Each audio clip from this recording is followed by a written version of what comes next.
Welcome to Human. Today, I'm going to give you a behind the scenes what happens sometimes when you cover national security and the intelligence community.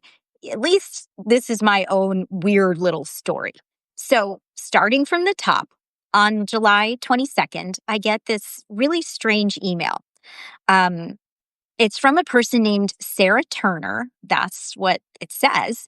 And it claims to be from The Blaze, a media company that's conservative, that covers news, opinion, entertainment. And this is what the email says. Hi, Sasha Ingber. Nice to meet you. My name is Sarah Turner, and I am a staff at the Blaze Media. I read your recent article and noticed that you have access to list of personnel laid off by the DOS, the Department of State. I would like to interview several individuals on this list for a project I'm working on. Would you be willing to share the list with me? So, this person is referring to a video that I did a few weeks ago where I reported on many people who had been reduced in force by Secretary of State Marco Rubio.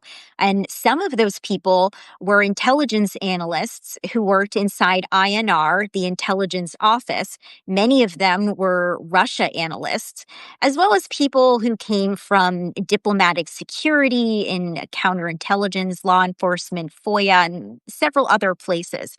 Anyway, I ignored the email because I think it's unethical to share such a list. I literally had all 1,350 names. The source had given me this list. I thought it was unethical to share that with anybody. I mean, this is somebody who gave me something because they trusted me, and it is not right for me to share it with anybody else. So I just ignored it. And by the way, this person wasn't even a subscriber to Human. And again, this was not an article, this was a video. But 2 days later, I got another email from Sarah Turner. I hope this email finds you well. I wanted to follow up to check if you received my last email. I can pay you for the layoff list. Okay, now this is starting to get a little weird. I mean, yeah, I've been contacted by other journalists before who want some of the sourcing that I have or are looking to be pointed in a direction.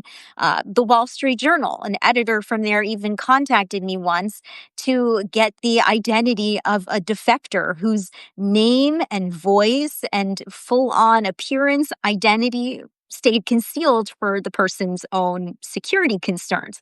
So, like, that happens, but you don't offer money for this information. That is not how journalists work. You build relationships, you build trust, and that is how you receive information. So, at best, this is a person who is doing something slightly shady and really does want to gain information and interview these people who have lost their jobs. But at worst, this is a bad actor. This is a roadmap that will be used by somebody or maybe a foreign intelligence service to recruit people. They can take advantage of them being aggrieved for having lost their jobs, of the fact that they know what's happening inside these sensitive places where national security matters are discussed and decided. I also noticed that this person's email address actually isn't from the Blaze Media. It literally says the Blaze official as the domain, but they misspelled official. It's OFFICAL. So it's missing that I. I'm just really curious now, like, who is this person? What is this? So out of curiosity, I say, how much are you willing to pay? And Sarah writes back, I'm willing to purchase this list for $150. Would that be acceptable to you? Another email from Sarah the next day. I hadn't responded. Did you receive my email? I'm willing to pay $150 for the list. Oh no, I would not accept that, I wrote back. And I also reached out to the Blaze Media and asked if they even had a Sarah Turner who worked there. A customer service representative wrote me back saying, my manager said we do not show that person here. The Blaze did not offer a comment when I explained the situation for whatever it's worth. But meanwhile, Sarah gets back to me quickly, doesn't know that I'm also talking to her employer who's not really her employer. What price do you think is appropriate for this list? Sarah writes. I don't write back, but I'm wondering, how high is Sarah willing to go here? 5 days later, another message from Sarah. Hi, Sasha. Did you get my email? What price do you think is appropriate for this list? I wrote back saying I'd think about it, but hey, how about you send some clips? Let me learn a little bit about you, Sarah. Who are you? Less than an hour later, I get another email back. Hi, Sasha. I requested the funding from the editorial team, and now we have $500 available to purchase the list. Would you be willing to accept that price? I wrote back asking, like, can we get on a phone call? Can we get on a Zoom? What more can I learn about the person behind this email? But the emails started to then bounce back. Curiously, my emails would bounce back, but then Sarah would still be able to write me. Meanwhile, I also contacted a fellow journalist, Seth Hatena. He also covers national security here on Substack. He wrote about being oddly approached by what he believes was a Chinese recruitment effort. So I called him and he suggested that I look at the data associated with Sarah's email.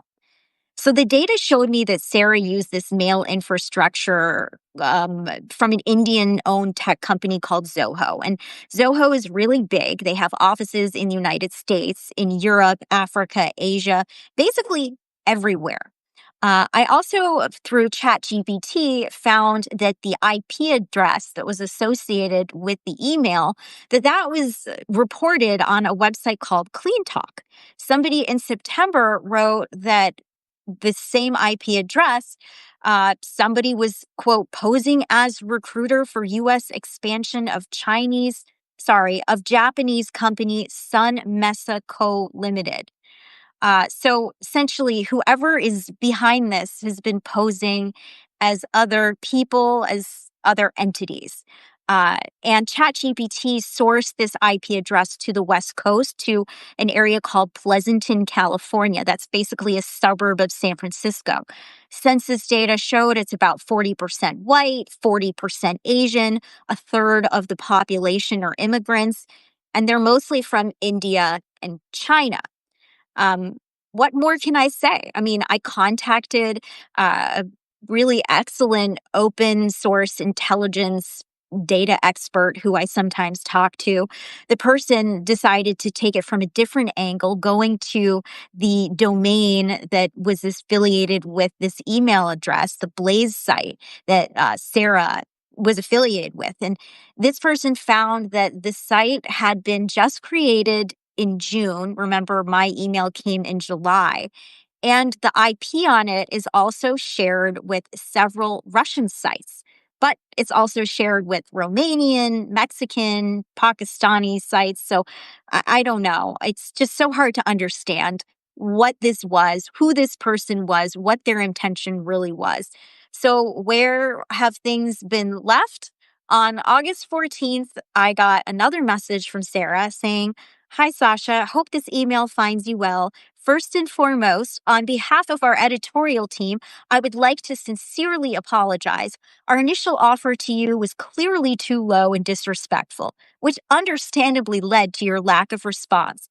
After careful consideration, we would like to formally offer $1,000 for the layoff list. Would this price be acceptable to you?